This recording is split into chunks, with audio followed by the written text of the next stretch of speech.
Russia's oil refining capacity has collapsed to its lowest level since May 2002, a staggering one-third below seasonal norms.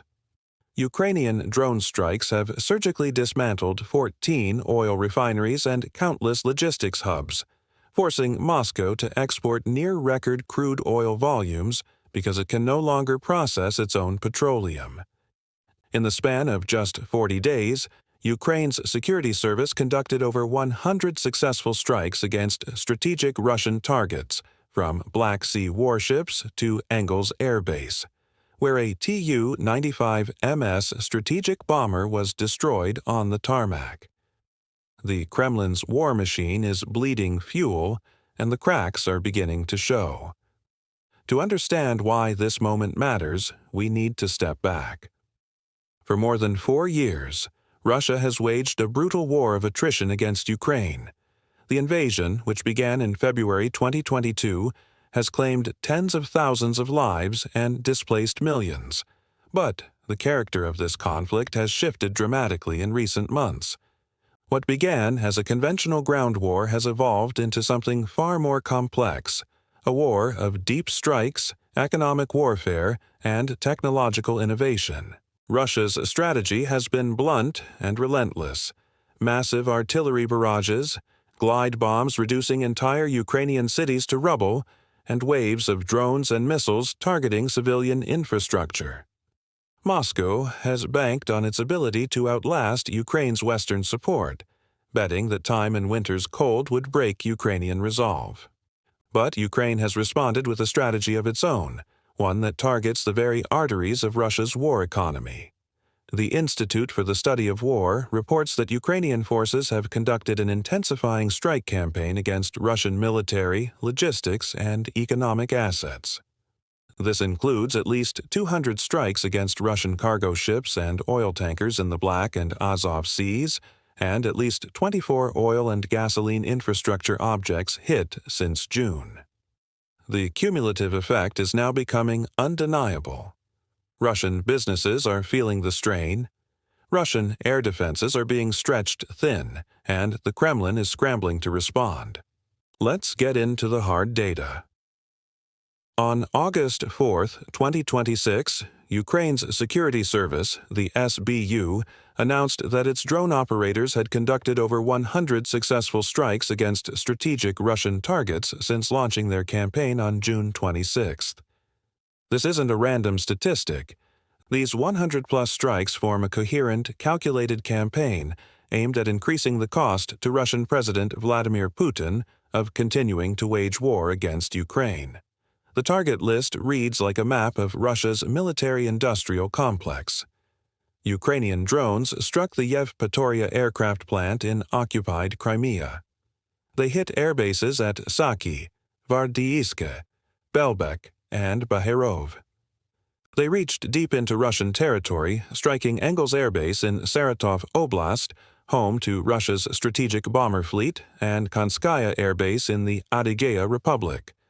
The results are quantifiable. 1 Tu-95MS strategic bomber destroyed, 2 Su-35 fighter jets obliterated, and 2 L-39 combat training aircraft reduced to scrap. But perhaps the most significant damage is to Russia's oil infrastructure.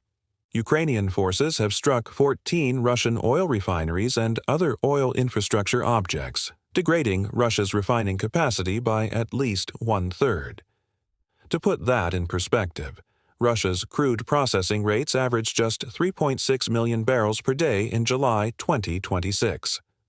That's roughly one-third below the seasonal norm for this time of year, a reduction that Bloomberg reports is forcing Russia to export near-record amounts of crude oil because it simply cannot process what it pumps. The naval dimension is equally devastating. Ukraine has struck at least 2 cargo ships in the Black Sea, and the Russian Ministry of Defense itself confirmed on August 5th that its forces had targeted 2 cargo vessels operating on behalf of the Ukrainian armed forces. The strikes are not limited to ships. Russian insurance companies have effectively stopped covering military and terrorist risks for cargo ships operating in the Black and Azov Seas, after the Russian Ministry of Defense sent out a navigational warning in mid-July. Foreign insurers have raised their war risk rates substantially. The maritime economy in the region is grinding to a halt. Ukrainian drone attacks have also hit civilian infrastructure with military applications.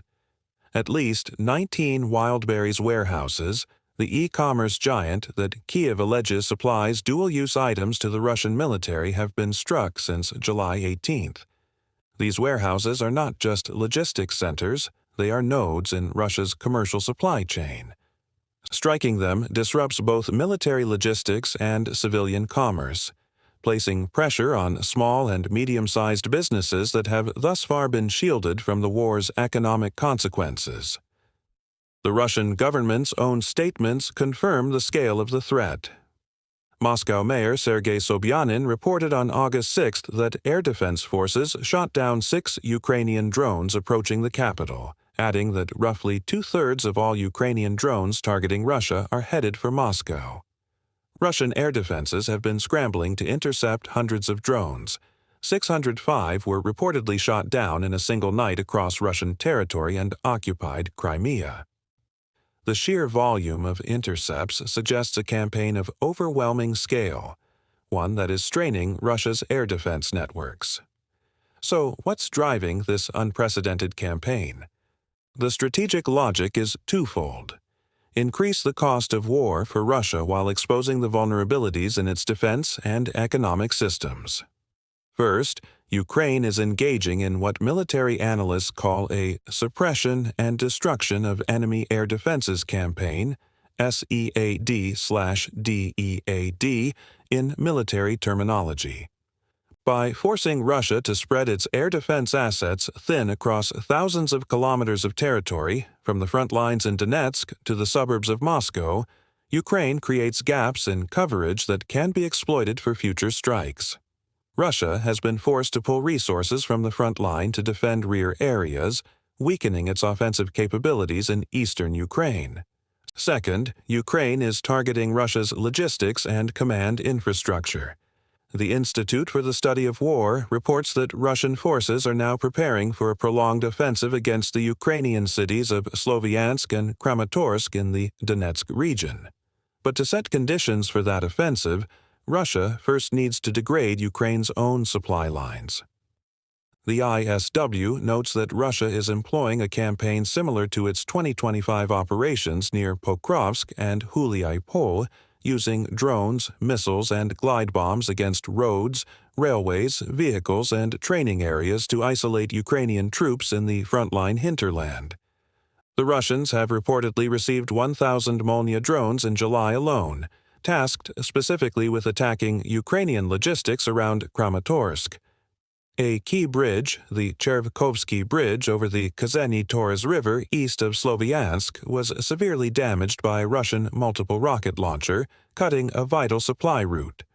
Russian forces are using more glide bombs, FAB-250 and FAB-500 bombs, against hardened targets like bunkers and bridges, suggesting an intensification of aerial bombardment. But Ukraine's response has been to hit Russia where it hurts most, the oil and gas sector that funds Putin's war machine.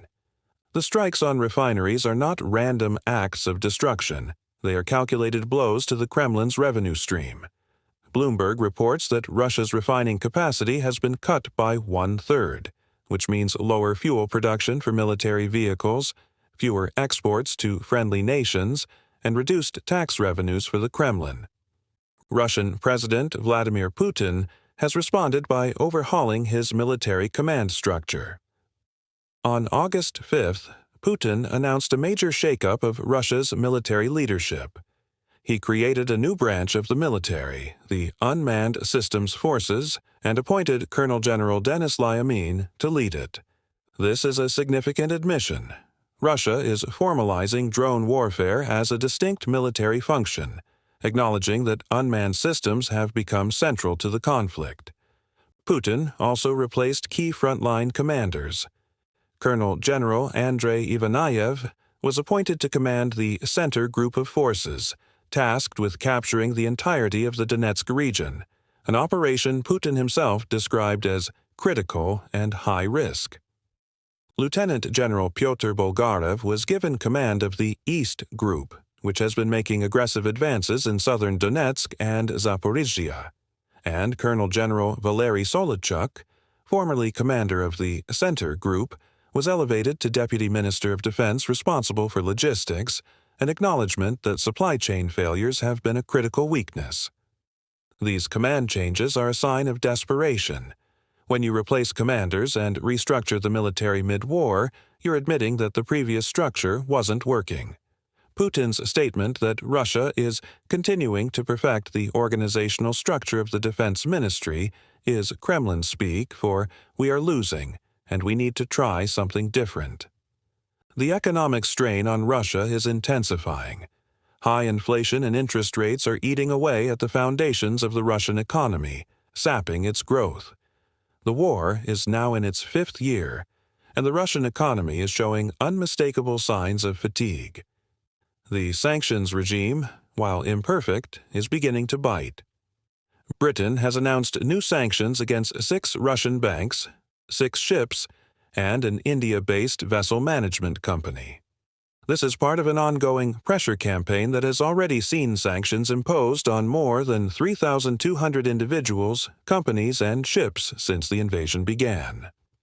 The European Union, meanwhile, has sent Ukraine another 1.4 billion euros from interest generated by frozen Russian central bank assets. But the EU is also hitting its own limits. Negotiations for the 21st sanctions package were complex, with member states demanding exemptions and exceptions to protect their own economic interests. The United States is considering a more aggressive approach. The Lindsey O. Graham Sanctioning Russia Act, currently under discussion in Congress, would impose mandatory sanctions on all Russian companies involved in fossil fuel exports, clamp down on the shadow fleet of tankers carrying Russian oil, and impose targeted tariffs on countries that continue to buy Russian oil and gas. If passed, this legislation would significantly reduce the price Russia can command for its oil exports, which, in turn, would throttle Russia's ability to import electronics and other components for rockets, drones, and military equipment. The economic pressures are already translating into social discontent. Ukrainian strikes on Wildberries warehouses have directly affected ordinary Russians. The e-commerce platform is a lifeline for many Russians, particularly in urban areas where the Kremlin has sought to shield the population from the realities of war. By hitting these warehouses, Ukraine is making the war tangible for Russian consumers, an increasing number of whom are now directly feeling the consequences of Putin's invasion. The human cost is staggering on both sides. On August 5th, a massive Russian missile and drone attack on Kyiv and the surrounding region killed 17 people and wounded 44. The Ukrainian Air Force reported that 24 ballistic missiles were launched, and not a single one was intercepted. This reveals a critical vulnerability. Ukraine is running dangerously low on interceptor missiles for its Patriot air defense systems. Zelensky warned that missile deliveries from allies have dropped to just 1/3 of the 2025 level in the first half of 2026. The United States has signaled it may issue a license for Ukraine to produce Patriot missiles domestically, but officials estimate it would take years to get production started, even with a license. NATO Secretary General Mark Rutte, speaking after the attack, acknowledged that NATO is working to provide Ukraine with the air defense systems it urgently needs. But the alliance's command structure for coordinating military supplies to Ukraine, NSATU, remains under U.S. control, despite promises to transfer command positions to European generals. This suggests that even after 4 years of war, Western support is still being managed carefully to avoid direct escalation with Russia. Russian attacks are also intensifying in Ukraine's east. In the Kharkiv region, strikes on homes in Balaklia killed 3 people. In the Sumy region, guided bomb attacks killed another 3 and wounded at least 19. In the Black Sea, a Russian attack damaged a foreign-flagged ship loaded with wheat, killing a crew member. The Russian Ministry of Defense confirmed it targeted 2 cargo ships carrying military cargo south and east of Odessa using unmanned aerial vehicles. Ukraine's Seaport Administration said the vessel Mira Queen, flagged in Guinea-Bissau, was hit late on August 5th. Zaporizhia has been particularly hard hit. Ukrainian authorities reported that Russian attacks have damaged around 700 industrial facilities in the south-central city as a result of shelling and airstrikes. The systematic destruction of Ukraine's industrial base is a clear attempt to degrade the country's ability to sustain its war effort. The ripple effects of this conflict extend far beyond Ukraine and Russia. The war has fundamentally reshaped European security architecture, energy markets, and global alliances. NATO is at a crossroads. The alliance's strategic objective is clear: ensure Ukraine can defend itself without triggering a direct military confrontation with Russia. But achieving that balance is becoming increasingly difficult. The intensifying Russian attacks on Ukrainian cities, coupled with Ukraine's aggressive drone strikes against Russian territory, are raising the temperature on both sides. Mark Rutte's commitment to provide more air defense systems is a recognition that Ukraine cannot hold out indefinitely without Western support. But Western unity is under strain. The EU's difficulty in passing its 21st sanctions package highlights the limits of economic warfare. With roughly 3,100 individuals and entities now on the EU blacklist, there are fewer targets left to sanction and more economic friction among member states. Countries with close trade ties to Russia or those dependent on Russian energy are becoming increasingly reluctant to support new measures. This is exactly what Russia has been hoping for: a slow erosion of Western resolve. The United States remains the linchpin. President Donald Trump's approach to the war has been unpredictable at best. At the NATO summit in July, he indicated the U.S. would grant Ukraine a license to produce Patriot missiles. 3 weeks later, he said no final decision had been made. The proposed Lindsey Graham Sanctioning Russia Act offers a potential path forward, a bipartisan, comprehensive sanctions package that could significantly increase pressure on the Kremlin. But with Trump's administration, nothing is certain. The U.S.'s continued control over the NATO command coordinating military supplies to Ukraine suggests that Washington is still wary of total commitment. China and India are watching closely. Both countries have maintained trade relationships with Russia, buying discounted oil and gas that offset some of the impact of Western sanctions. Russian oil exports have remained high because of these buyers. Bloomberg reported that Russia is exporting near-record amounts of crude because its refineries can't process it. But the proposed U.S. sanctions legislation, with its targeted tariffs on countries that continue to buy Russian energy, could change that calculus. The inclusion of Chinese, Turkish, Kyrgyz, Kazakh, and Emirati companies in the EU's latest sanctions package suggests that Western powers are increasingly targeting the shadow networks that enable Russian exports. The Shadow Fleet, in particular, has become a battleground. Russia has been conspicuously flaunting its ability to evade sanctions, confident that the West won't enforce meaningful countermeasures. But Ukrainian drone strikes against cargo ships and tankers in the Black Sea are changing the risk calculus. Russian insurance companies have stopped covering military risks for Black Sea shipping. Foreign insurers have raised their rates. If the proposed U.S. sanctions target the Shadow Fleet directly, it could deal a serious blow to Russia's ability to export oil. Meanwhile, the EU's transfer of frozen Russian asset profits to Ukraine is setting a precedent. The 1.4 billion euros sent on August 5th will help Ukraine weather the coming winter. But it's a fraction of what Ukraine needs. Zelensky has warned that Russia intends to significantly increase its ballistic missile production before winter, with the goal of targeting Ukraine's energy sector again. If Western air defense supplies continue to lag, Ukraine's power grid, already battered, could face devastating damage. So, where does this leave us? Ukraine's drone campaign has inflicted serious damage on Russia's war economy, cutting refining capacity by 1/3 and forcing Moscow to export raw crude instead of processed oil. The Kremlin is reorganizing its military command, creating new drone forces and appointing new generals. But these are defensive moves, reactions to Ukrainian initiatives, not proactive strategies. The fundamental question is one of endurance. Can Ukraine sustain its strike campaign as winter approaches and its Patriot interceptors run low? Can Russia's economy absorb the cumulative damage of sanctions and drone strikes without breaking? And can the West maintain the unity and resolve needed to see this through? The Ukrainian strike campaign is not a silver bullet, but it has achieved something remarkable. It has brought the war to Russia in ways that ordinary Russians can no longer ignore. From oil refineries to Wildberries warehouses, Ukraine is making the cost of war visible on Russian soil. Putin may have started this war, but Ukraine has demonstrated that Russia cannot fight it without paying a price on its own territory. What will happen when the Russian economy starts to buckle and the Russian people start to feel the pain in their daily lives? That's the question that should be troubling the Kremlin most of all. If you want to stay informed on this developing story, subscribe and hit the notification bell. And let me know in the comments.